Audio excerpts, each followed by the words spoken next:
This is Thomas Paul's week number 12.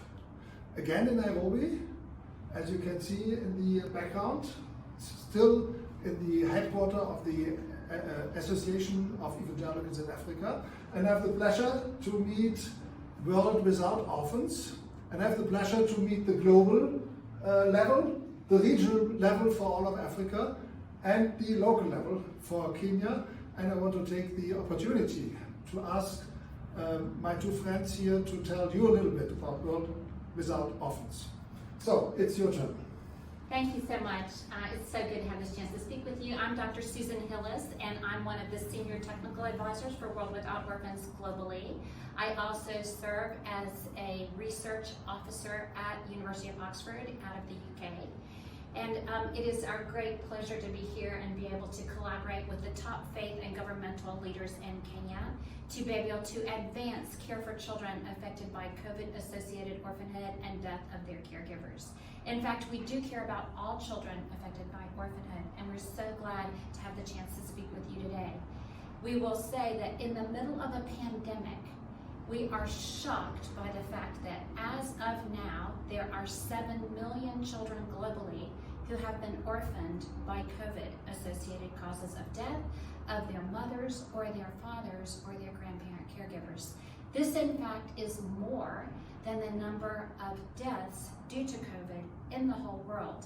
Now, how is it that more children have been left behind by the orphanhood related to the death of their caregivers than there are even people who have died of COVID? And there is really almost zero attention focused globally on these children, either in national or local or regional or global budgets. And there's very little attention focused on these children, even within our faith communities. So we are really excited to be here. We believe God is giving a wake-up call to the church, inviting us to co-labor with the Father, who we know from Psalm 68:6 says, God is a father to the fatherless. He takes the lonely and sets them, not in institutions or orphanages, but in safe and loving families. So we are just delighted to be here, and we are believing Kenya is going to be one of the lead countries in all of Africa for calling the church to be the hands and feet and arms and ears of Jesus for these children. And I'll turn it over to Anne to say a little bit more about what the Africa region of World Without Orphans is doing, and her about what her Kenya team is doing. Go ahead, Anne. Thank you so much, Susan. Thank you, Father Thomas. We're excited to be here with you today.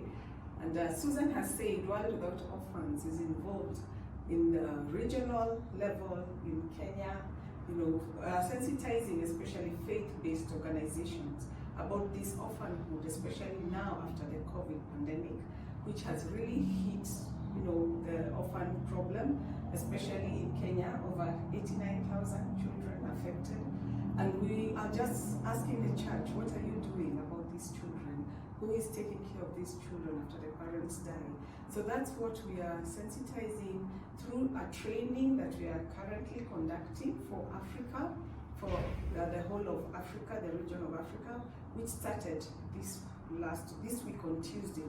And we're having over 16 or 17 countries coming together seamlessly, virtually, physically, in different locations around Africa, just to get to have conversations around the table about what we are doing about the orphan problem. Are we sending them back to families? Are we putting them in institutions? What exactly are we doing about the orphan problem?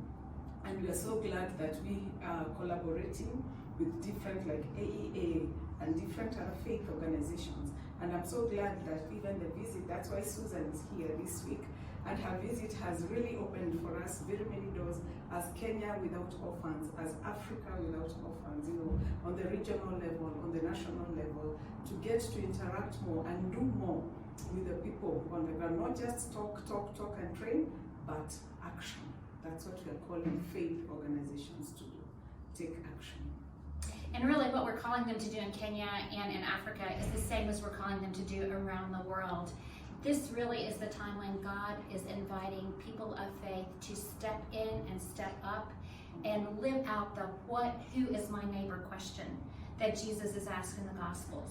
And we know from the story of the Good Samaritan, who is your neighbor? Your neighbor is that person who is wounded and laying on the side of the road and in need of help. These children are not laying on the side of the road, but I am here to tell you they are wounded.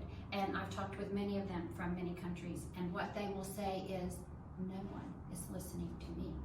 No one is asking me how I'm doing.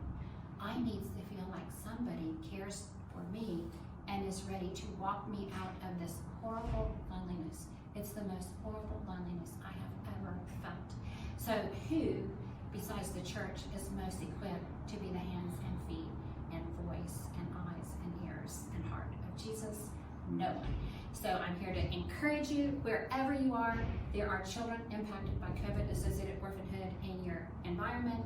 If you're pastors, you're doing funerals, are you even asking whenever you do a funeral, are there children left in the home and who is taking care of them? It is a first small step.